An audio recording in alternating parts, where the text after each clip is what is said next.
ಈ ಕಾರ್ಯಕ್ರಮದ ಪ್ರಾಯೋಜಕರು ಜೈನ್ ಇರಿಗೇಷನ್ ಸಿಸ್ಟಮ್ಸ್ ಲಿಮಿಟೆಡ್, ಜಾಗತಿಕ ತುಂತುರು ಮತ್ತು ಹನಿ ನೀರಾವರಿ ಉಪಕರಣಗಳ ಉತ್ಪಾದಕರು, ಬೇಸಾಯ ತಂತ್ರಜ್ಞಾನ ನಿರೂಪಕರು ಹಾಗೂ ರೋಗರಹಿತ ಟಿಶ್ಯೂ ಕಲ್ಚರ್ ಗಿಡಗಳು, ಕ್ಯಾಡ್ಬರೀಸ್, ಕೋಕೋ ಬೆಳೆಸಿ ಅಧಿಕ ಆದಾಯ ಗಳಿಸಿ, ಹಾಗೂ ಸ್ಟಿಲ್ ಇಂಡಿಯಾ, ಸ್ಟಿಲ್ ಉಪಕರಣಗಳು ತನ್ನಿ ಪರಿವರ್ತನೆ.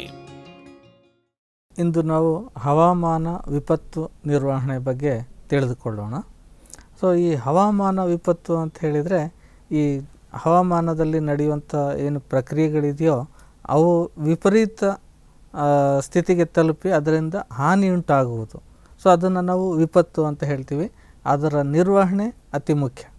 ನಾವೊಂದು ನಿರಂತರವಾಗಿ ನಡೆಯುತ್ತಿರುವಂಥ ಚಟುವಟಿಕೆಗಳು ಈ ಹಾನಿ ಸಂದರ್ಭದಲ್ಲಿ ಹೇಗೆ ನಾವು ಅದನ್ನು ಸರಿಪಡಿಸ್ಕೊಳ್ತೀವಿ, ಎಷ್ಟು ಬೇಗ ಸರಿಪಡಿಸ್ಕೊಳ್ತೀವಿ ಅನ್ನೋದು ತುಂಬ ಮುಖ್ಯ. ಸೊ ಈ ಥರ ಹವಾಮಾನ ವಿಪತ್ತು ಅಂತ ಹೇಳಿದರೆ, ಮೊದಲನೇದಾಗಿ ನಾವು ಮಳೆಯಿಂದ ನೋಡಬಹುದು. ಸೊ ಮಳೆಯಿಂದ ಎರಡು ವಿಧದ ವಿಪತ್ತು ಬರುತ್ತದೆ. ಒಂದು, ಅತಿ ಹೆಚ್ಚು ಮಳೆಯಾದಾಗ ನಾವು ಪ್ರವಾಹ ನೋಡ್ಬೋದು, ಅಥವಾ ಅತಿ ಕಡಿಮೆ ಮಳೆ ಬಿದ್ದಾಗ ಅದು ಬರ ಪರಿಸ್ಥಿತಿಯನ್ನು ನಮಗೆ ಒಡ್ಡುತ್ತದೆ. ಸೊ ಬರ ಅಂತ ನಾವು ಹೇಳಿದರೆ, ಈ ಬೆಳೆಯ ಒಂದು ಏನು ಸಾಧಾರಣ ಪ್ರಕ್ರಿಯೆ ನಡೀತಾ ಇರುತ್ತೋ ಅದು ತೇವಾಂಶದ ಒತ್ತಡಕ್ಕೆ ಸಿಲುಕಿ ಅದರ ಕ್ರಿಯೆಯನ್ನು ಪೂರ್ಣಗೊಳಿಸದೇ ಇರುವಂಥದ್ದು, ಅಥವಾ ಯಾವ ಸಮಯದಲ್ಲಿ ಸಾಮಾನ್ಯ ಮಳೆಗಿಂತ 50% ಕಡಿಮೆ ಮಳೆ ಬರುತ್ತೋ ಅದಕ್ಕೂ ನಾವು ಬರ ಪರಿಸ್ಥಿತಿ ಅಂತ ಹೇಳ್ಬೋದು. ಇನ್ನೊಂದು ವಿಧದಲ್ಲಿ ಹೇಳಬೇಕಾದ್ರೆ, ಈ ಮಣ್ಣಿನಲ್ಲಿರುವಂಥ ತೇವಾಂಶ ಏನಿದೆಯೋ ಇದು ಬೆಳೆಯ ಆವಿ ಮತ್ತು ಬಾಷ್ಪೀಕರಣದ ಒಂದು ಬೇಡಿಕೆಗಿನ್ನ ಕಡಿಮೆ ಇರೋಂಥದ್ದು. ಅಂದರೆ ಬೆಳೆಯ ಕ್ರಿಯೆ ಸರಾಗವಾಗಿ ಸಾಗದೆ ಬೆಳವಣಿಗೆ ಕುಂಠಿತಗೊಂಡು ಇಳುವರಿ ನಷ್ಟವಾಗುವಂಥದ್ದು. ಅಥವಾ ಮತ್ತು ಸುಲಭವಾಗಿ ಹೇಳೋದಾದರೆ, ಒಂದು 15 ದಿನಕ್ಕಿಂತ ಹೆಚ್ಚಿನ ಅವಧಿ ಮಳೆ ಬಾರದೆ ಬೆಳೆಗೆ ತೇವಾಂಶದ ಕೊರತೆಯನ್ನು ಕಾಣಬಹುದು. ಇದರಿಂದ ಬೆಳೆ ನಾಶವು ಒಂದು ಸಾಧ್ಯ ಆಗುವಂಥ ಪರಿಸ್ಥಿತಿ ಇರ್ತದೆ. ಸೊ ಈಗ ನಾವು ಈ ಬರ ಅನ್ನೋದನ್ನು 3 ವಿಧವಾಗಿ ವಿಂಗಡಿಸಲಾಗಿದೆ. ಮೊದಲನೇದು ಈ ಹವಾಮಾನದ ಬರ ಅಂತ ಹೇಳ್ಬೋದು. ಅಂದರೆ ಇದರಲ್ಲಿ ಏನಂತ ಹೇಳಿದರೆ, ಒಂದು ಪ್ರದೇಶದಲ್ಲಿ ಏನು ಸಾಧಾರಣವಾಗಿ ಮಳೆ ಆಗ್ತಾ ಇರುತ್ತೋ ಆ ಮಳೆ ಆ ತಿಂಗಳು ಅಥವಾ ಹಂಗಾಮು ಅಥವಾ ವರ್ಷದಲ್ಲಿ ಸಾಧಾರಣ ಮಳೆಗಿನ್ನ 50% ಜಾಸ್ತಿ ಮಳೆ ಪ್ರಮಾಣದಲ್ಲಿ ಕಡಿಮೆಯಾಗಿರುವಂಥದ್ದು. ಸೊ ಇದನ್ನು ನಾವು ಮಳೆಯ ಕೊರತೆ ಅಂತ ಹೇಳ್ತೀವಿ. ಇದು ಹವಾಮಾನದ ಒಂದು ಬರ ವಿಧ. ಮತ್ತೊಂದು ವಿಧ ಅಂದರೆ ಜಲವಿಜ್ಞಾನದ ಬರ ಅಥವಾ ಹೈಡ್ರೋಲಾಜಿಕಲ್ ಡ್ರಾಟ್ ಅಂತ ಏನು ಹೇಳ್ತೀವಿ. ಇದನ್ನು ನಾವು ನೋಡಿದರೆ, ಈ ಮೇಲ್ಮೈ ಜಲಮೂಲಗಳು ಅಂತ ಹೇಳಿದರೆ ಭೂಮಿಯ ಮೇಲ್ಮೈ ಮೇಲಿರುವಂತಹ ಈ ಅಣೆಕಟ್ಟುಗಳಾಗ್ಬೋದು, ನದಿಗಳಾಗ್ಬೋದು, ಬಾವಿಗಳಾಗ್ಬೋದು, ಇವೇನಿದೆಯೋ ಈ ಮಳೆ ಬರದ ಕಾರಣ ಅವು ಬತ್ತಿ ಹೋಗ್ತವೆ. ಅಂದರೆ ಇಲ್ಲಿ ನಮಗೆ ದೀರ್ಘಕಾಲಿಕ ಮಳೆ ಬಾರದೇ ಇದ್ದಾಗ ಮೇಲ್ಮೈಯಲ್ಲಿ ಸಂಗ್ರಹವಾಗಿರುವಂತಹ ಮಳೆಯ ಮೂಲಗಳು ಬತ್ತಿ ಹೋಗುತ್ತವೆ ಮತ್ತು ಅಂತರ್ಜಲ ಮಟ್ಟನೂ ಕುಸಿದು ಹೋಗುತ್ತದೆ. ಅಂಥ ಒಂದು ಪರಿಸ್ಥಿತಿಯನ್ನು ನಾವು ಹೈಡ್ರೋಲಾಜಿಕ್ ಡ್ರಾಟ್ ಅಥವಾ ಜಲವಿಜ್ಞಾನ ಬರ ಅಂತ ಹೇಳ್ಬೋದು. ಮತ್ತೊಂದು ವಿಧದ ಬರ ಅಂತ ಹೇಳಿದರೆ ಕೃಷಿಯಲ್ಲಿ ಬರ. ಸೊ ಇಲ್ಲಿ ಏನಾಗುತ್ತೆ, ಈ ದೀರ್ಘಾವಧಿ ಬೆಳೆ ಸಮಯದಲ್ಲಿ ದೀರ್ಘಾವಧಿ ಶುಷ್ಕ ವಾತಾವರಣ ಇರುವಂಥದ್ದು. ಇದು ಭಾಗಶಃ ಅಥವಾ ಸಂಪೂರ್ಣ ಬೆಳೆ ನಾಶ ಮಾಡುವಂತಹ ಒಂದು ಶಕ್ತಿಯನ್ನು ಹೊಂದಿರುತ್ತದೆ. ಸೊ ಇಲ್ಲಿ ಮಳೆ ಅಥವಾ ಮಣ್ಣಿನ ತೇವಾಂಶ ಬೆಳೆಯ ಅವಶ್ಯಕತೆಗಿನ್ನ ತುಂಬ ಕಡಿಮೆ ಇರುತ್ತದೆ. ಅಂದರೆ ಇಲ್ಲಿ ಬೆಳೆ ಕುಂಠಿತಗೊಂಡು ಹಾನಿಗೊಳಗಾಗುತ್ತದೆ. ಸೊ ಇವು ಮುಖ್ಯವಾಗಿ ವಿಂಗಡಿಸಲಾದ ಬರದ ಒಂದು ವಿಧಗಳು. ಸೊ ನಾವು ಬೆಳೆಯಲ್ಲಿ ನೋಡಿದಾಗ ಅದನ್ನು ಮತ್ತೆ ಉಪವಿಭಾಗಗಳಾಗಿ ಮಾಡಿದಾಗ, ಒಂದು ಮುಖ್ಯವಾಗಿ ಇದು ಯಾವ ಹಂತದಲ್ಲಿ ಬರ ಬರುತ್ತೆ ಅನ್ನೋದ್ರ ಮೇಲೆ ನಾವು ಇದನ್ನು ವಿಂಗಡಿಸಲಾಗಿದೆ. ಸೊ ಅವು ಅಂದರೆ ಆರಂಭಿಕ ಬರ, ಅಂದರೆ ಈ ಮುಂಗಾರು ಏನು ಮಳೆ ಬರಬೇಕೋ ಅದು ಬರುವುದನ್ನೇ ತಡ ಮಾಡುತ್ತದೆ. ಅಂದರೆ ಈಗ ಜೂನ್ 1ರಲ್ಲಿ ಮೊದಲನೇ ಮಳೆ ಬರಬೇಕು, ಆದರೆ ಈ ಹವಾಮಾನ ವೈಪರೀತ್ಯದಿಂದ ಅದು ಮುಂದೂಡಲ್ಪಟ್ಟು ಜೂನ್ 15 ಅಥವಾ ಜೂನ್ ಕೊನೆಯಲ್ಲಿ ಬಂದರೆ ಅದು ಆರಂಭಿಕ ಬರ ಅಂತ ಹೇಳ್ತೀವಿ. ಸೊ ಇದರ ಪರಿಣಾಮ ನಾವು ಬಿತ್ತನೆ ಸಮಯ ಏನಿದೆಯೋ ಅದು ಸಕಾಲದಲ್ಲಿ ಮಾಡದೆ ಅದನ್ನು ಮುಂದೂಡಲ್ಪಡುತ್ತದೆ. ಸೊ ತಡವಾದ ಬಿತ್ತನೆ ಮಾಡಬೇಕಾಗುತ್ತದೆ ಈ ತರಹದ ಒಂದು ಬರ ಬಂದಾಗ. ಮತ್ತೊಂದು ಬರ ಅಂತ ಹೇಳಿದರೆ ಮಧ್ಯಕಾಲೀನ ಬರ. ಸರಿಯಾದ ಸಮಯಕ್ಕೆ ಮುಂಗಾರು ಆರಂಭಗೊಂಡು ಮಧ್ಯದಲ್ಲಿ ಮಳೆಯ ಅಭಾವ ಇರುತ್ತೆ ಅಥವಾ ಒಂದು ತೇವಾಂಶದ ಕೊರತೆ ಇದ್ದಾಗ ಬೆಳೆಯ ಬೆಳವಣಿಗೆ ಕುಂಠಿತವಾಗುತ್ತದೆ. ಮುಖ್ಯವಾಗಿ ಒಂದು ತಿಂಗಳ ಅವಧಿಯಲ್ಲಿರುವಂಥ ಏನು ಬೆಳೆ ಇದೆಯೋ ಅದರ ತೆಂಡೆಗಳು, ರೆಂಬೆ ಕೊಂಬೆಗಳು ಬೆಳೆದು ಗಿಡಗಳು ದೊಡ್ಡದಾಗಿ ಬೆಳೆಯೋದನ್ನು ಇಲ್ಲಿ ನಾವು ಒಂದು ಕಡಿಮೆ ಆಗುವುದು ನೋಡಬಹುದು. ಮತ್ತೊಂದು ಬರ ಅಂತ ಹೇಳಿದರೆ ಅಂತ್ಯಕಾಲೀನ ಬರ. ಅಂದರೆ ಬೆಳವಣಿಗೆ ಹಂತದಲ್ಲಿ ಎಲ್ಲ ಚೆನ್ನಾಗಿರುತ್ತೆ, ಆದರೆ ಬೆಳೆಯ ಕೊನೆಯ ಹಂತದಲ್ಲಿ ಕಾಳು ಕಟ್ಟುವಿಕೆ ಮತ್ತು ಮಾಗುವಿಕೆ ಹಂತದಲ್ಲಿ ಏನಿದೆಯೋ ಈ ಮಳೆಯ ಪ್ರಮಾಣ ತುಂಬ ಕಡಿಮೆಯಾಗಿ ತೇವಾಂಶ ಕೊರತೆಯಾಗಿ ಕಾಳು ಕಟ್ಟುವುದು ಕಡಿಮೆಯಾಗಿ ಇಳುವರಿ ಕಡಿಮೆ ಆಗುವಂಥದ್ದು. ಮತ್ತೊಂದು ವಿಧ ಅಂದರೆ ಶಾಶ್ವತ ಬರ. ಅಂದರೆ ಈ ಬರ ಸಮಯದಲ್ಲಿ ನಾವು ಈ ಹಂಗಾಮು ತೆಗೆದುಕೊಂಡ್ರೆ ಕೇವಲ 6ರಿಂದ 7 ವಾರದಷ್ಟು ನೀರು ಸಸ್ಯಕ್ಕೆ ಬೇಕಿರುವಂಥ ನೀರು ಸಿಗುವಂಥ ಪರಿಸ್ಥಿತಿ ಇರುತ್ತೆ. ಅಂದರೆ ಇಡೀ ಹಂಗಾಮು ನಮಗೆ ನೀರು ಸಿಗೋದಿಲ್ಲ. ಹಾಗಾಗಿ ಈ ಬೆಳೆ ಏನಿದೆಯೋ ತೇವಾಂಶ ಕೊರತೆಯಿಂದ ಒಂದು ಬಾಡಿ ಹೋಗೋದು ಅಥವಾ ಬೆಳೆ ನಾಶ ಆಗೋದನ್ನು ನಾವು ನೋಡ್ಬೋದು. ಇದನ್ನು ಶಾಶ್ವತ ಬರ ಅಂತ ಹೇಳ್ತೀವಿ. ಸೊ ಈ ವಿಪತ್ತನ್ನು ಹೇಗೆ ನಿರ್ವಹಣೆ ಮಾಡ್ಬೋದು ಅಂತ ಹೇಳಿದರೆ ನಾವು ಮೊದಲನೇದಾಗಿ ಏನಾಗುತ್ತೆ, ಈ ಸೂಕ್ತ ಬೆಳೆ ಅಥವಾ ತಳಿಗಳು ಆಯ್ಕೆ ಮಾಡ್ಕೋಬೇಕು. ಅಂದರೆ ಬರ ನಿರೋಧಕ ತಳಿಗಳು ಜೊತೆಗೆ ಬರ ನಿರೋಧಕ ಬೆಳೆ ಮತ್ತು ತಳಿಗಳು ಅಥವಾ ಅಲ್ಪಾವಧಿ ತಳಿಗಳು ನಾವು ಬಳಸೋದ್ರಿಂದ ಈ ಬರದ ಒಂದು ಬವಣೆ ಏನಿದೆ ಅದನ್ನು ನಾವು ಕಡಿಮೆ ಮಾಡಬಹುದು. ಮುಂದೆ ಪರ್ಯಾಯ ಬೆಳೆ ಆಯ್ಕೆ ಮಾಡ್ಕೊಳ್ಳೋದು. ಈ ಮಳೆ ಬೀಳುವ ಆಧಾರದ ಮೇಲೆ ನಾವು ಸಾಂಪ್ರದಾಯಿಕವಾಗಿ ಬೆಳೆಯುವಂಥ ಬೆಳೆಯ ಬದಲಾಗಿ ಪರ್ಯಾಯವಾದ ಅಥವಾ ಬರ ನಿರೋಧಕ ಬೆಳೆಯನ್ನು ಆಯ್ಕೆ ಮಾಡಿ ನಾವು ಬೆಳೆಯನ್ನು ಒಂದು ಬೆಳೆ ಪದ್ಧತಿಯನ್ನು ಪಾಲನೆ ಮಾಡುವಂಥದ್ದು. ಮತ್ತು ಮುಂದೆ ಬಿದ್ದ ಮಳೆಯನ್ನೇ ನಾವು ಸರಿಯಾದ ರೀತಿಯಲ್ಲಿ ತಮ್ಮ ಜಮೀನಿನಲ್ಲೇ ಸಂಗ್ರಹ ಮಾಡಿಟ್ಕೊಳ್ಳೋದು. ಅಂದರೆ ಕೃಷಿ ಹೊಂಡ ಮಾಡುವಂಥದ್ದು. ಅದನ್ನು ನಾವು ನೀರನ್ನು ಸಂಗ್ರಹಿಸಿಟ್ಟು ಒಂದು ಈ ಬೆಳೆಗೆ ಸಂದಿಗ್ಧ ಹಂತ ಏನಿರುತ್ತೋ ಅಂಥ ಸಮಯದಲ್ಲಿ 1 ಅಥವಾ 2 ನೀರಾವರಿ ಕೊಡೋದ್ರಿಂದ ನಾವು ಬೆಳೆಯನ್ನು ಉಳಿಸ್ಕೊಳ್ಳಬಹುದು. ಅದರ ಜೊತೆಗೆ ಸೂಕ್ತ ಸಮಯದಲ್ಲಿ ನಾವು ಸೂಕ್ತ ಬೇಸಾಯ ಕ್ರಮಗಳನ್ನು ಪಾಲನೆ ಮಾಡೋದ್ರಿಂದ ಈ ಬರದ ಒಂದು ಏನು ಪ್ರಭಾವ ಇದೆಯೋ ಅದನ್ನು ಕಡಿಮೆ ಮಾಡಬಹುದಾಗಿದೆ. ಸೊ ಬರದ ನಂತರ ಮತ್ತೊಂದು ಮಳೆಯಿಂದ ಆಗುವಂತಹ ವಿಪತ್ತು ಅಂತ ಹೇಳಿದರೆ ಪ್ರವಾಹ. ಕೆಲವೊಮ್ಮೆ ಏನಾಗುತ್ತೆ, ಮಳೆಯ ಪ್ರಮಾಣ ಜಾಸ್ತಿ ಆದಾಗ ನಮಗೆ ನೀರು ಏನಿದೆಯೋ ಅದು ಆ ಪ್ರದೇಶದಲ್ಲಿ ಬಿದ್ದು ಅಲ್ಲಿಂದ ಹರಿದು ಹೋಗಿ ನದಿ ಸೇರುತ್ತೆ. ಆ ನದಿಗಳೂ ಉಬ್ಬಿ ಹೋಗಿ ಅಂದರೆ ಹೆಚ್ಚು ನೀರು ಬಂದು ನದಿಯ ಪಾತ್ರದಲ್ಲಿ ನೀರು ನಿಲ್ಲುತ್ತದೆ. ಸೊ ಅದನ್ನು ನಾವು ಪ್ರವಾಹ ಅಂತ ಹೇಳ್ತೀವಿ. ಸೊ ಈ ಹೆಚ್ಚು ಮಳೆಯು ಬೆಳೆಗೆ ಹಾನಿಕರ. ಇದು ಕೀಟ ಮತ್ತು ರೋಗ ಏನಿದಾವೋ ಅವುಗಳನ್ನು ಜೊತೆಗೆ ಬೆಳೆಯ ಬೆಳವಣಿಗೆಯನ್ನು ಕುಂಠಿತ ಮಾಡ್ತದೆ. ಪ್ರವಾಹದ ನಿರ್ವಹಣೆ ಹೇಗೆ ಮಾಡ್ಬೋದು ಅಂತ ಹೇಳಿದರೆ ನಾವು ಮುನ್ಸೂಚನೆಗಳನ್ನು ಪಾಲನೆ ಮಾಡೋದು ಅಂತ ಹೇಳಿದರೆ ಆ ಸಮಯಕ್ಕೆ ಪ್ರವಾಹ ಆಗುತ್ತೆ ಅಂಥ ಸಮಯದಲ್ಲಿ ಅದಕ್ಕೆ ಸೂಕ್ತ ಬೆಳೆ ಮತ್ತು ತಳಿಗಳು ಹಾಕ್ಕೊಳ್ಳೋದು. ಅದರ ಜೊತೆಗೆ ರಕ್ಷಣಾತ್ಮಕ ರಚನೆಗಳು ಅಂತ ಹೇಳಿದರೆ ಈ ನದಿ ಪಾತ್ರದಿಂದ ನೀರು ಬೇರೆ ಪ್ರದೇಶಕ್ಕೆ ಹರಿಯದ ಹಾಗೆ ತಡೆಗೋಡೆಗಳನ್ನು ಕಟ್ಟುವುದಾಗಲಿ ಅಥವಾ ಸಣ್ಣ ಸಣ್ಣ ಅಣೆಕಟ್ಟುಗಳನ್ನು ಕಟ್ಟುವುದರ ಮುಖಾಂತರ ಆ ನೀರನ್ನು ನಾವು ಬೇರೆಡೆಗೆ ಒಂದು ಶೇಖರಣೆ ಮಾಡಿ ಅದನ್ನು ಸದ್ಬಳಕೆ ಮಾಡುವಂಥದ್ದನ್ನು ಮಾಡಬಹುದು. ಈ ರೀತಿ ನಾವು ಪ್ರವಾಹವನ್ನು ನಿರ್ವಹಣೆ ಮಾಡ್ಬೋದು. ಮತ್ತು ಇನ್ನೊಂದು ಅಂತ ಹೇಳಿದರೆ ಈ ಪ್ರಕೃತಿ ವಿಪತ್ತು ಅಂದರೆ ಈ ಉಷ್ಣ ಅಲೆ ಅಥವಾ ಶೀತ ಅಲೆ. ಈ ಉಷ್ಣ ಅಲೆ ಅಂತ ಹೇಳಿದರೆ ಈ ಸ್ವಾಭಾವಿಕವಾಗಿ ಒಂದು ಪ್ರದೇಶದಲ್ಲಿ ಏನು ಉಷ್ಣತೆ ಇರುತ್ತೋ ಅದಕ್ಕಿಂತ 8 ಡಿಗ್ರಿ ಸೆಂಟಿಗ್ರೇಡ್ ಅಷ್ಟು ಉಷ್ಣತೆ ಹೆಚ್ಚಾಗುತ್ತದೆ. ಸೊ ಈ ತರಹ ನಾವು ಹೆಚ್ಚಾದಾಗ ಬೆಳೆ ಅಥವಾ ಮಾನವರ ಮೇಲೆ ಏನಿದೆಯೋ ಅದು ಪ್ರತಿಕೂಲ ಪರಿಣಾಮ ಬೀರುತ್ತದೆ. ಅದರ ಜೊತೆಗೆ ಇನ್ನೊಂದು ಅಂತ ಹೇಳಿದರೆ ಶೀತ ಅಲೆ. ಇದು ಸಾಮಾನ್ಯ ಏನು ಉಷ್ಣಾಂಶ ಇರುತ್ತೋ ಅದಕ್ಕಿಂತ 8 ಡಿಗ್ರಿ ಕಡಿಮೆ ಆಗಿರುವಂಥ ಒಂದು ಉಷ್ಣಾಂಶವನ್ನು ನೋಡೋದು.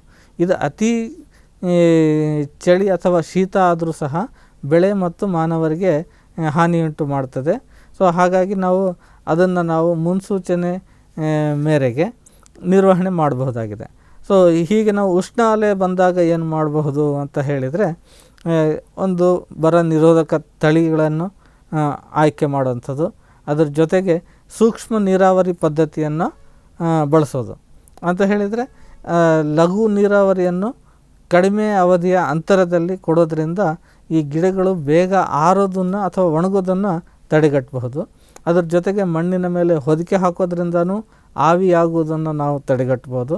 ಅದರ ಜೊತೆಗೆ ಈ ಹೈಡ್ರೋಜೆಲ್ ಬಳಕೆಯಿಂದ ಈ ನೀರು ಧಾರಣ ಸಾಮರ್ಥ್ಯವನ್ನು ಹೆಚ್ಚು ಮಾಡುವುದು, ಸಾವಯವ ಅಂಶ ಆಗಿರ್ಬೋದು ಅಥವಾ ಈ ಹೈಡ್ರೋಜೆಲ್ ಆದರೂ ಬಳಸಿ ನಾವು ನೀರು ಧಾರಣಾ ಸಾಮರ್ಥ್ಯವನ್ನು ಹೆಚ್ಚಿಸೋದ್ರಿಂದ ಈ ಉಷ್ಣ ಅಲೆಯ ಒಂದು ಪ್ರಭಾವವನ್ನು ಕೃಷಿಯಲ್ಲಿ ಕಡಿಮೆ ಮಾಡಬಹುದು.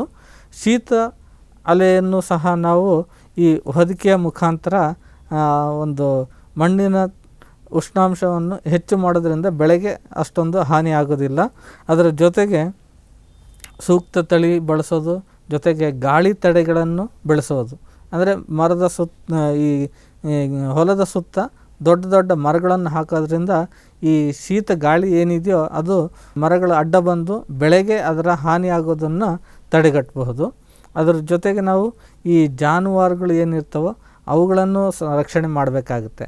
ಸೊ ಹಾಗಾಗಿ ಆ ಜಾನುವಾರುಗಳನ್ನು ಒಂದು ಉತ್ತಮ ಕೊಠಡಿಯಲ್ಲಿ ಇಡುವಂಥದ್ದು ಅಥವಾ ಆ ಜಾನುವಾರು ಸಾಕಣಾ ಕೊಠಡಿಗಳು ಇರ್ತವೆ, ಅಲ್ಲಿ ಕೆಳಗಡೆಯಲ್ಲಿ ಹುಲ್ಲು ಹಾಸು ಅಥವಾ ತೌಡು ಅಥವಾ ಹೊಟ್ಟು ಇರುತ್ತೆ, ಅದು ಹಾಕೋದ್ರಿಂದ ಶೀತ ಒಂದು ಪರಿಸ್ಥಿತಿ ಏನಿದೆಯೋ ಅದು ಪ್ರಾಣಿಗಳಿಗೆ ಅಷ್ಟು ಹೆಚ್ಚು ಪ್ರಮಾಣದಲ್ಲಿ ನಮಗೆ ಹಾನಿ ಮಾಡೋದಿಲ್ಲ.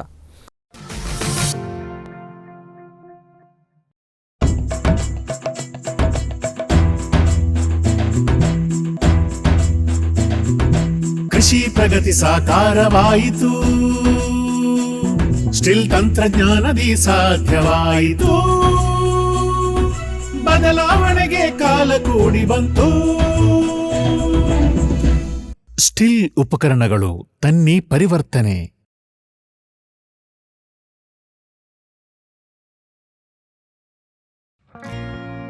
ಜೈನ್ ಇರಿಗೇಷನ್ ಸಿಸ್ಟಮ್ಸ್ ಲಿಮಿಟೆಡ್ ಭಾರತದ ಹನಿ ನೀರಾವರಿ ತಂತ್ರಜ್ಞಾನದ ಪ್ರಥಮ ಪ್ರವರ್ತಕ, ಜಗತ್ತಿನ ಅತಿ ದೊಡ್ಡ ಸ್ಪ್ರಿಂಕ್ಲರ್ಸ್ ಉತ್ಪಾದಕ ಕಂಪನಿ.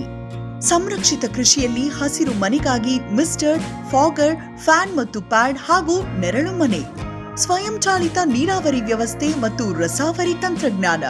ಕೃಷಿಯಲ್ಲಿ ನೀರಿನ ಸಮರ್ಪಕ ಬಳಕೆ ಹಾಗೂ ಉಳಿತಾಯಕ್ಕೆ ಮತ್ತೊಂದು ಹೆಸರು ಜೈನ್. ಕ್ಯಾಡ್ಬರಿ ಚಾಕೊಲೇಟಿನ ಮೂಲ ಅಂಶ ಕೋಕೋ. ನಿಮ್ಮ ಆದಾಯ ದ್ವಿಗುಣಕ್ಕೆ ಕೋಕೋ ಒಂದು ಉತ್ತಮ ಬೆಳೆ. ಅಂತರ ಬೆಳೆ, ಏಕ ಬೆಳೆಯಾಗಿ ಕರ್ನಾಟಕದೆಲ್ಲೆಡೆ ಕೋಕೋ ಬೆಳೆಯಬಹುದು. ಹೈಬ್ರಿಡ್ F1 ಗಿಡಗಳ ಪೂರೈಕೆ ಮತ್ತು ಕೋಕೋ ಬೀಜ ಖರೀದಿ ಕ್ಯಾಡ್ಬರಿಯಿಂದ. ಲಕ್ಷಾಂತರ ಎಕರೆ ಬೆಳೆ ವಿಸ್ತರಣೆಗೆ ಇದೇ ಅವಕಾಶ. ಈ ಸದಾವಕಾಶವನ್ನ ಸದ್ಬಳಕೆ ಮಾಡಿಕೊಳ್ಳಿ. ಜೈನ್ಸ್ ಜಗತ್ತಿನ ಅತಿದೊಡ್ಡ ಅಂಗಾಂಶ ಕೃಷಿ ಪ್ರಯೋಗಾಲಯ ಹಾಗೂ ಟಿಸಿ ಗಿಡಗಳ ಉತ್ಪಾದಕರು. ಸಮೃದ್ಧ ಇಳುವರಿಗೆ ಜೈನ್ ಜೀನೇನ್, ಯಾಲಕ್ಕಿ, ನೇಂದ್ರನ್ ಹಾಗೂ ಕೆಂಪು ಬಾಳೆ ಸಸಿಗಳು, ದಾಳಿಂಬೆ, ಭಗವತಳಿಯ ರೋಗಮುಕ್ತ ಸಸಿಗಳು, ಲಕ್ನೋ 49 ಪೇರಳೆ, ಸ್ಟ್ರಾಬೆರಿ ಇತ್ಯಾದಿ ಗಿಡಗಳು ಯೋಗ್ಯ ಬೆಲೆಯಲ್ಲಿ. ಅಂಗಾಂಶ ಕೃಷಿಯ ಜಾಗತಿಕ ಬ್ರ್ಯಾಂಡ್ ಜೈನ್.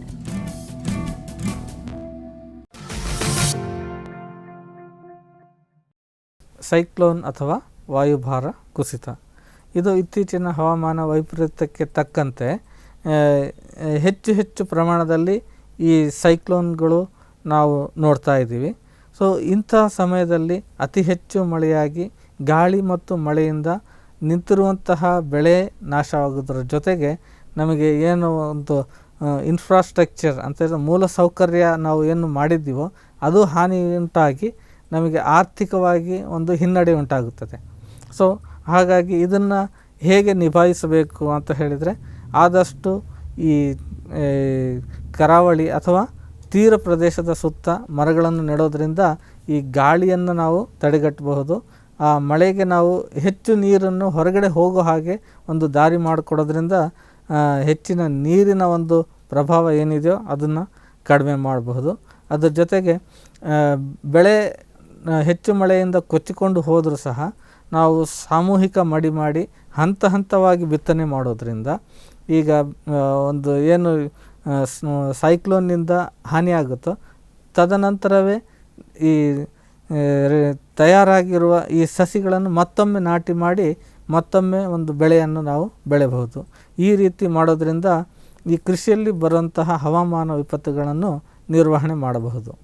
ಹವಾಮಾನ ಮುನ್ಸೂಚನೆ ಅಂತ ಹೇಳಿದರೆ ಮುಂದಿನ ಕೆಲ ದಿನಗಳಲ್ಲಿ ವಾತಾವರಣದಲ್ಲಾಗಿರುವಂತಹ ಬದಲಾವಣೆಗಳನ್ನು ಹಿಂದಿನ ಈ ಹವಾಮಾನದ ಒಂದು ಆಧಾರ ಇಟ್ಟುಕೊಂಡು ಒಂದು ನಾವು ಪ್ರಿಡಿಕ್ಟ್ ಮಾಡೋದು ಅಥವಾ ಭವಿಷ್ಯದ ಒಂದು ಹವಾಮಾನದ ಬಗ್ಗೆ ಸೂಚನೆ ನೀಡುವುದು, ಇದನ್ನು ನಾವು ಹವಾಮಾನ ಮುನ್ಸೂಚನೆ ಅಂತ ಹೇಳ್ತೀವಿ. ಸೊ ಈ ಹವಾಮಾನ ಮುನ್ಸೂಚನೆ ಏನಿದೆ ಇದು ಹಲವು ರೀತಿಯಲ್ಲಿ ಬಳಕೆಯಾಗುತ್ತವೆ. ಇವಲ್ಲಿ ಕೆಲವು ಪ್ರಮುಖ ಬಳಕೆಗಳು ಅಂತ ಹೇಳಿದರೆ ಕೃಷಿಯಲ್ಲಿ ಈ ಮುನ್ಸೂಚನೆಯ ಬಳಕೆ ಅಂದರೆ ಈ ಕೃಷಿಯಲ್ಲಿ ಒಂದು 50% ಏರುಪೇರೇನ ಆಗುತ್ತೋ ಅದು ಹವಾಮಾನದ ಕಾರಣದಿಂದ ಆಗುತ್ತದೆ. ಸೊ ಹಾಗಾಗಿ ನಾವು ಹವಾಮಾನ ಮುನ್ಸೂಚನೆ ಇದ್ದರೆ ಈ ಏರುಪೇರುಗಳನ್ನು ಆದಷ್ಟು ಕಡಿಮೆ ಮಾಡಬಹುದು. ಅಂದರೆ ಅದರ ಜೊತೆಗೆ ಈ ಕೃಷಿ ಮತ್ತು ದೇಶದ ಆರ್ಥಿಕತೆ ನೇರವಾಗಿ ಮಳೆಯ ಮೇಲೆ ಅವಲಂಬಿತವಾಗಿದೆ. ಯಾಕಂತ ಹೇಳಿದರೆ ಈಗಲೂ ಸುಮಾರು 50% ದೇಶದ ಜನ ಕೃಷಿಯನ್ನೇ ಅವಲಂಬಿಸಿದ್ದಾರೆ. ಸೊ ಈ ಕೃಷಿಯಿಂದ ಬಂದಂತಹ ಆದಾಯ ನಮ್ಮ ದೇಶದ ಆದಾಯಕ್ಕೆ ಸೇರೋದ್ರಿಂದ ಈ ಕೃಷಿ ಮತ್ತು ದೇಶದ ಆರ್ಥಿಕತೆಯು ಈ ಕೃಷಿ ಮೇಲೆ ಇರೋದರಿಂದ ಇದು ಹವಾಮಾನ ಮುನ್ಸೂಚನೆ ಇಲ್ಲಿ ಪ್ರಮುಖ ಪಾತ್ರ ವಹಿಸುತ್ತದೆ. ಜೊತೆಗೆ ಈ ಬರ ಅಥವಾ ನೆರೆ ಬಂದಾಗ ಅದು ಹೆಚ್ಚಿನ ತೇವಾಂಶ ಏನು ಬರುತ್ತೋ ಅದನ್ನು ಯಾವ ರೀತಿಯಲ್ಲಿ ಸಂರಕ್ಷಣೆ ಮಾಡಬೇಕು ಅಥವಾ ಅದನ್ನು ಕೃಷಿಗೆ ಪೂರಕವಾಗಿ ಬದಲಾವಣೆ ಮಾಡಬೇಕು ಅನ್ನೋದು ನಾವು ಮುನ್ಸೂಚನೆಯ ಮೇಲೆ ಈ ಕಾರ್ಯಕ್ರಮಗಳನ್ನು ಹಾಕಿಕೊಂಡು ಈ ಬರ ನೆರೆ ಪರಿಸ್ಥಿತಿಯನ್ನು ನಿಭಾಯಿಸಬಹುದಾಗಿದೆ. ಅದರ ಜೊತೆಗೆ ಈ ಒಂದು ಒಳ್ಳೆಯ ಮುನ್ಸೂಚನಾ ಪದ್ಧತಿ ಇದ್ದರೆ ನಾವು ಸುಸ್ಥಿರ ಅಭಿವೃದ್ಧಿ ಮಾಡೋದಕ್ಕೆ ಅದೊಂದು ಅಡಿಪಾಯ ಅಂತಲೇ ಹೇಳ್ಬೋದು. ಎಲ್ಲ ಕೃಷಿ ಚಟುವಟಿಕೆಗಳನ್ನು ನಾವು ಈ ಮುನ್ಸೂಚನೆ ಆಧಾರದ ಮೇಲೆ ಮಾಡಿದಾಗ ಆಗುವ ನಷ್ಟ ತುಂಬ ಕಡಿಮೆ ಇರ್ತದೆ. ಸೊ ಕೆಲವೊಮ್ಮೆ ಪ್ರತಿಕೂಲ ಹವಾಮಾನ ಪರಿಸ್ಥಿತಿ ಏನಿದೆಯೋ ಇದರ ಪ್ರಭಾವವನ್ನು ಸಹ ನಾವು ಮುಂದಾಗಿಯೇ ಈ ಥರ ಪರಿಸ್ಥಿತಿ ಬರಬಹುದು ಅಂತ ತಿಳಿದಾಗ ಅದರ ಪ್ರಭಾವವನ್ನು ನಾವು ಕಡಿಮೆ ಮಾಡಬಹುದು. ಅದರ ಜೊತೆಗೆ ಬೆಳೆ ನಷ್ಟ ಮತ್ತು ಈ ರೋಗ ಕೀಟಗಳ ಬಾಧೆ, ಈ ಹವಾಮಾನಕ್ಕನುಗುಣವಾಗಿ ಬರುವಂತಹ ನಷ್ಟ ಮತ್ತು ಕೀಟ ರೋಗಗಳನ್ನು ಮುಂಚೆಯೇ ಅರಿತು ಸೂಕ್ತ ಕ್ರಮಗಳನ್ನು ತೆಗೆದುಕೊಳ್ಳೋದ್ರಿಂದ ಇದರಿಂದ ಆಗುವಂಥ ಹಾನಿಯನ್ನು ನಾವು ಕಡಿಮೆ ಮಾಡಬಹುದು. ಅದರ ಜೊತೆಗೆ ಕೆಲವು ಉತ್ಪನ್ನಗಳು ಹೆಚ್ಚಿನ ಪ್ರಮಾಣದಲ್ಲಿ ಉತ್ಪತ್ತಿ ಆಗಬಹುದು. ಆಗ ಏನಾಗುತ್ತೆ, ಮಾರುಕಟ್ಟೆಯಲ್ಲಿ ಅದರ ಬೆಲೆ ಕಡಿಮೆ ಆಗುತ್ತೆ. ಸೊ ಹೀಗೆ ನಾವು ಮುನ್ಸೂಚನೆ ಇದ್ದಾಗ ಮುಂದೆ ಯಾವ ಥರ ಬೆಳೆ ಎಷ್ಟು ಪ್ರಮಾಣದಲ್ಲಿ ಬರಬಹುದು, ಅದನ್ನು ಹೇಗೆ ನಾವು ಮಾರುಕಟ್ಟೆ ಮಾಡಬಹುದು, ಅದರ ಒಂದು ಬೆಲೆಯಲ್ಲಿ ವ್ಯತ್ಯಾಸ ಇರದ ಹಾಗೆ ಅದನ್ನು ಹೇಗೆ ಮಾರಾಟ ಮಾಡಬಹುದು ಅನ್ನೋದನ್ನು ನಾವು ಒಂದು ಪ್ಲ್ಯಾನ್ ಮಾಡಬಹುದಾಗಿದೆ. ಜೊತೆಗೆ ಈ ಸಮರ್ಪಕ ನೀರು ನಿರ್ವಹಣೆ, ಬರ ಆಗಲಿ ನೆರೆ ಆಗಲಿ ಸಮರ್ಪಕವಾಗಿ ನೀರನ್ನು ನಿರ್ವಹಣೆ ಮಾಡಿ ಉತ್ತಮ ಕೃಷಿ ಮಾಡೋದಕ್ಕೆ ಇದು ಹವಾಮಾನ ಮುನ್ಸೂಚನೆ ಸಹಾಯಕಾರಿಯಾಗಿದೆ. ಸೊ ಹವಾಮಾನ ಮುನ್ಸೂಚನೆಯಲ್ಲಿ 3 ವಿಧಗಳಿರುತ್ತದೆ. ಮೊದಲನೆಯದಾಗಿ ಅಲ್ಪಾವಧಿಯ ಒಂದು ಹವಾಮಾನ ಮುನ್ಸೂಚನೆ, ಅಂದರೆ ಇದು 72 ಗಂಟೆಗಳವರೆಗೆ ಹವಾಮಾನದಲ್ಲಿನ ಬದಲಾವಣೆಯನ್ನು ನಮಗೆ ಸೂಚಿಸುತ್ತದೆ. ಸೊ ಅದರಲ್ಲೂ 2 ವಿಧಗಳಿವೆ. ಈಗಿನ ಪರಿಸ್ಥಿತಿ ಅಂತ ಹೇಳಿದರೆ ಇಲ್ಲಿಂದ 2 ಗಂಟೆ ಅವಧಿಯಲ್ಲಿ ಏನು ಬದಲಾವಣೆ ಆಗುತ್ತೋ ಅದು, ಮತ್ತು ಅತಿ ಅಲ್ಪಾವಧಿ ಅವಧಿಯ ಮುನ್ಸೂಚನೆ ಅಂದರೆ 12 ಗಂಟೆ ಒಳಗಡೆ ಬದಲಾಗುವಂಥ ಒಂದು ಹವಾಮಾನದ ಪರಿಸ್ಥಿತಿ. ಇದು ಹೆಚ್ಚಾಗಿ ರೈತರಿಗೆ ಮತ್ತು ಈ ನೌಕಾಪಡೆಯವರಿಗೆ ಒಂದು ಅನುಕೂಲಕರವಾಗಿರುತ್ತೆ. ಮುಂದಿನ ಹೆಜ್ಜೆ ಏನಿಡಬಹುದು ಅನ್ನೋದನ್ನು ನಾವು ನಿರ್ಧರಿಸೋದಕ್ಕೆ ಈ ಮುನ್ಸೂಚನೆ ತುಂಬ ಅವಶ್ಯಕ. ಇದು ಹೆಚ್ಚಾಗಿ ಮಳೆ ಹಂಚಿಕೆ ಅಥವಾ ಬಿಸಿ ಅಥವಾ ತಂಪು ಅಲೆ ಏನು ಬರುತ್ತೋ ಅದು ಅಥವಾ ಚಂಡಮಾರುತದ ಬಗ್ಗೆ ಮಾಹಿತಿ ಕೊಡ್ತದೆ. ಸೊ ಮತ್ತೊಂದು ವಿಧ ಅಂತ ಹೇಳಿದ್ರೆ ಮಧ್ಯಮಾವಧಿ ಮುನ್ಸೂಚನೆ. ಇದರಲ್ಲಿ ನಾವು 3 ರಿಂದ 10 ದಿನದಲ್ಲಿ ಏನು ಹವಾಮಾನದಲ್ಲಿ ಬದಲಾವಣೆ ಆಗುತ್ತೋ ಅದನ್ನು ತಿಳಿದುಕೊಳ್ಳಬಹುದು. ಇದು ಹೆಚ್ಚಾಗಿ ರೈತರಿಗೆ ಅನುಕೂಲವಾಗುತ್ತದೆ. ಅಂದರೆ ತಾಪಮಾನ ಮತ್ತು ಮಳೆ ಆಧಾರಿತ ಮಾಹಿತಿ ಪಡೆದು ನಾವು ಬರ ನಿರ್ವಹಣೆ ಆಗಲಿ ಅಥವಾ ಮಳೆ ಹೆಚ್ಚಿದ್ದಾಗ ಯಾವ ಕೃಷಿ ಚಟುವಟಿಕೆಗಳು ಆ ಸಮಯದಲ್ಲಿ ಮಾಡಬಹುದು ಅನ್ನೋದನ್ನು ನಾವು ನಿರ್ಧಾರ ಮಾಡಿ ಕೃಷಿ ಕಾರ್ಯಕ್ರಮವನ್ನು ಹಮ್ಮಿಕೊಳ್ಳಬಹುದು. ಮತ್ತು ದೀರ್ಘಾವಧಿ ಮುನ್ಸೂಚನೆ ಅಂತ ಹೇಳಿದರೆ ಇದು ಸುಮಾರು 10 ರಿಂದ 30 ದಿನದ ಅಥವಾ ಒಂದು ಹಂಗಾಮಿನಲ್ಲಿ ಬದಲಾಗುವಂಥ ಹವಾಮಾನದ ಪರಿಸ್ಥಿತಿಯನ್ನು ತಿಳಿಸುತ್ತದೆ. ಇದು ಮುಖ್ಯವಾಗಿ ಈ ಯೋಜನಾಕಾರರಿಗೆ ಅನುಕೂಲವಾಗುತ್ತದೆ. ಅಂದರೆ ನಾವು ಯಾವ ಬೆಳೆ ಬೆಳಿಬಹುದು, ಎಷ್ಟು ಇಳುವರಿ ಬರುತ್ತೆ, ಅದನ್ನು ಎಲ್ಲಿ ಸಾಗಿಸಬಹುದು. ಸೊ ಮತ್ತು ಇದೇ ತರಹದ ಈ ಮೂಲಸೌಕರ್ಯ ಅಭಿವೃದ್ಧಿ ಕಾರ್ಯ ಏನು ನಡೀತಾ ಇರುತ್ತೋ ಅದನ್ನು ನಾವು ಯಾವಾಗ ಮಾಡಬಹುದು, ಹೇಗೆ ಅನ್ನೋದನ್ನು ಒಂದು ಉತ್ತಮವಾದ ಒಂದು ಮಾಹಿತಿಯಾಗಿರುತ್ತದೆ. ಇದು ಹೆಚ್ಚಾಗಿ ಮಳೆ ಮತ್ತು ಆ ಮಳೆಯ ವಿಚಲನೆ ಅಂದರೆ ಸಾಮಾನ್ಯಕ್ಕಿಂತ ಏನು ಏರ್ಪೇರಾಗುತ್ತೋ ಅದ್ರ ಬಗ್ಗೆ ಹೆಚ್ಚು ಮಾಹಿತಿ ಕೊಡ್ತದೆ ಈ ದೀರ್ಘಾವಧಿ ಮುನ್ಸೂಚನೆ. ಸೊ ಈ ಮುನ್ಸೂಚನೆಯಲ್ಲಿ ನಾವು ನಕ್ಷೆಗಳು ತಯಾರು ಮಾಡೋದು ತುಂಬ ಮುಖ್ಯ. ಸಿನಾಪ್ಟಿಕ್ ಚಾರ್ಟ್ ಅಥವಾ ಸಾರಾಂಶ ನಕ್ಷೆ ಅನ್ನೋದು ಒಂದು ವಿಧ. ಇದರಲ್ಲಿ ಏನಾಗುತ್ತೆ, ಒಂದು ವಿಸ್ತಾರವಾದ ಅಥವಾ ದೊಡ್ಡ ಪ್ರದೇಶದಲ್ಲಿ ಒಂದು ನಿರ್ದಿಷ್ಟ ಸಮಯದಲ್ಲಿ ಹವಾಮಾನ ಪರಿಸ್ಥಿತಿ ಏನಾಗಿದೆ ಅನ್ನೋದರ ಒಂದು ಚಿತ್ರಣ ಕೊಡುತ್ತದೆ ಈ ಸಿನಾಪ್ಟಿಕ್ ಚಾರ್ಟ್. ಸೊ ಇದು ಈ ಚಾರ್ಟ್ಗಳಲ್ಲಿ ಅಥವಾ ನಕ್ಷೆಗಳಲ್ಲಿ ದಿನದ ವಿವಿಧ ಅವಧಿಯಲ್ಲಿ ಅಂದರೆ 2 ಅಥವಾ 3 ಗಂಟೆ ಅಂತರದಲ್ಲಿ ಈ ಹವಾಮಾನ ಬದಲಾವಣೆಯಲ್ಲಿ ಅಂಶಗಳಲ್ಲಿ ಏನೇನು ಬದಲಾವಣೆ ಆಗುತ್ತೆ, ಉದಾಹರಣೆಗೆ ಒತ್ತಡ, ತಾಪಮಾನ ಆಗಲಿ, ನೀರು ಅಥವಾ ಮೋಡ, ಗಾಳಿ, ಅದರ ಜೊತೆಗೆ ಪ್ರಸಕ್ತ ಮತ್ತು ಹಿಂದಿನ ಒಂದು ಹವಾಮಾನದ ಚಿತ್ರಣ ಏನಿದೆಯೋ ಅದೆಲ್ಲ ನಾವು ನೋಡಬಹುದು. ಇದರಲ್ಲಿ ನಾವು ಸಮಯವನ್ನು ಈ ಗ್ರೀನ್ವಿಚ್ ಮೀನ್ ಟೈಮ್ GMT ಅಂತ ಏನು ಹೇಳ್ತೀವೋ ಅದ್ರ ಬದಲಾಗಿ ಯೂನಿವರ್ಸಲ್ ಟೈಮ್ ಕೋಆರ್ಡಿನೇಟ್ ಬಳಸಿ ಸಮಯವನ್ನು ಇದರಲ್ಲಿ ತೋರಿಸಲಾಗುತ್ತದೆ ಈ ಚಾರ್ಟ್ಗಳಲ್ಲಿ. ಅಂದರೆ ಒಟ್ಟಾರೆ ನಾವು ಒಂದು ವಿಸ್ತಾರ ಪ್ರದೇಶದ ಕಡಿಮೆ ಅವಧಿಯಲ್ಲಿ ಆ ಹವಾಮಾನ ಪರಿಸ್ಥಿತಿಯ ಸಂಪೂರ್ಣ ಚಿತ್ರಣವನ್ನು ನಾವು ಇಲ್ಲಿ ನೋಡಬಹುದು. ಸೊ ಇದರಲ್ಲಿ ನಾವು 2 ಥರದ ಚಾರ್ಟ್ಗಳಿರ್ತವೆ. ಒಂದು ಅಪ್ಪರ್ ಏರ್ ಚಾರ್ಟ್ ಅಂತ ಹೇಳ್ತೀವಿ. ಅಂದರೆ ಇದು ವಾತಾವರಣದಲ್ಲಿ ಇರುವಂತಹ ಗಾಳಿಯ ಒತ್ತಡ ಮತ್ತು ತಾಪಮಾನದ ಚಿತ್ರಣ ಕೊಡುತ್ತದೆ. ಸೊ ಇದರ ಜೊತೆಗೆ ಮತ್ತೊಂದು ಇದಕ್ಕೆ ಪೂರಕವಾದ ಒಂದು ನಕ್ಷೆ ಅಂತ ಹೇಳಿದರೆ ಸರ್ಫೇಸ್ ಚಾರ್ಟ್ ಅಂಥೇಳಿ. ಅಂದರೆ ಭೂಮಿಯ ಮೇಲ್ಮೈಯಲ್ಲಿ ವಿವಿಧ ಈ ವಾತಾವರಣದ ನಿಯತಾಂಕ ಅಂತ ಹೇಳಿದರೆ ನಾವು ಈ ಮಳೆ ಆಗಿರ್ಬೋದು, ತಾಪಮಾನ ಆಗಿರ್ಬೋದು, ಜೊತೆಗೆ ಒತ್ತಡ, ಇವೆಲ್ಲವನ್ನು ನಾವು ಅತಿ ಕಡಿಮೆ ಸಮಯದ ಅಂತರದಲ್ಲಿ ಹೆಚ್ಚಿನ ವೀಕ್ಷಣೆಗಳನ್ನು ನಾವು ಕೊಡೋದ್ರಿಂದ ಒಂದು ಉತ್ಕೃಷ್ಟವಾದ ಒಂದು ಚಿತ್ರಣ ಏನಿದೆ ಇದನ್ನು ಪಡಿಬಹುದು. ಯಾವಾಗಲೂ ಈ ಸರ್ಫೇಸ್ ಚಾರ್ಟ್ ಏನಿದೆಯೋ ಅದು ಅಪ್ಪರ್ ಏರ್ ಚಾರ್ಟ್ ಜೊತೆಗೆ ಸೇರಿದಾಗ ನಾವು ಒಂದು ಉತ್ತಮವಾದ ಈ ಹವಾಗುಣದ 3D ಚಿತ್ರಣವನ್ನು, ಆ ಪ್ರದೇಶದ 3D ಚಿತ್ರಣವನ್ನು ನೋಡಿದಾಗ ಇದು ಪವನಶಾಸ್ತ್ರಜ್ಞ ಮತ್ತು ಕೃಷಿ ವಿಜ್ಞಾನಿಗಳಿಗೆ ಏನು ನಡೀತಾ ಇದೆ ಅನ್ನೋದ್ರ ಬಗ್ಗೆ ಮಾಹಿತಿ ಕೊಡುತ್ತೆ. ಇದ್ರ ಮೇಲೆ ನಾವು ಮುಂದೆ ಏನು ಮಾಡಬಹುದು ಅನ್ನೋ ನಿರ್ಣಯವನ್ನು ತೆಗೆದುಕೊಳ್ಳೋದಕ್ಕೆ ಈ ಚಾರ್ಟ್ಗಳು ಅಥವಾ ಸಾರಾಂಶ ನಕ್ಷೆಗಳು ತುಂಬ ಉಪಯೋಗವಾಗುವಂಥವು.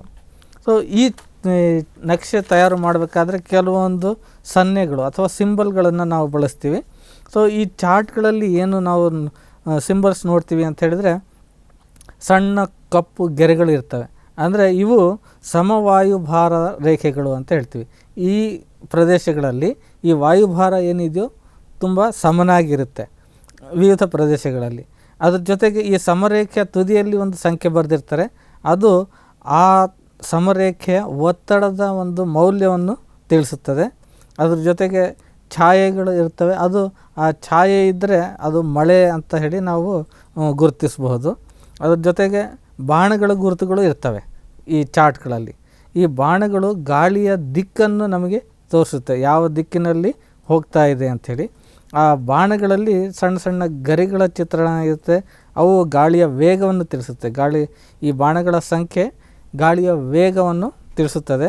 ಅದರ ಜೊತೆಗೆ ಒಂದು ವೃತ್ತ ಆಕಾರದಲ್ಲಿ ಈ ಛಾಯೆಗಳು ಇರ್ತವೆ. ಅವು ಮೋಡದ ಪ್ರಮಾಣದ ಬಗ್ಗೆ ನಮಗೆ ತಿಳಿಸ್ತವೆ. ಸೊ ಹೀಗೆ ನಾವು ಈ ಚಾರ್ಟ್ಗಳಲ್ಲಿ ಮತ್ತು ಈ ಮುನ್ಸೂಚನೆಯನ್ನು ಬಳಸ್ಕೊಂಡು ನಾವು ರಿಪೋರ್ಟ್ಗಳನ್ನು ಅಥವಾ ವರದಿಗಳನ್ನು ತಯಾರು ಮಾಡ್ತೇವೆ.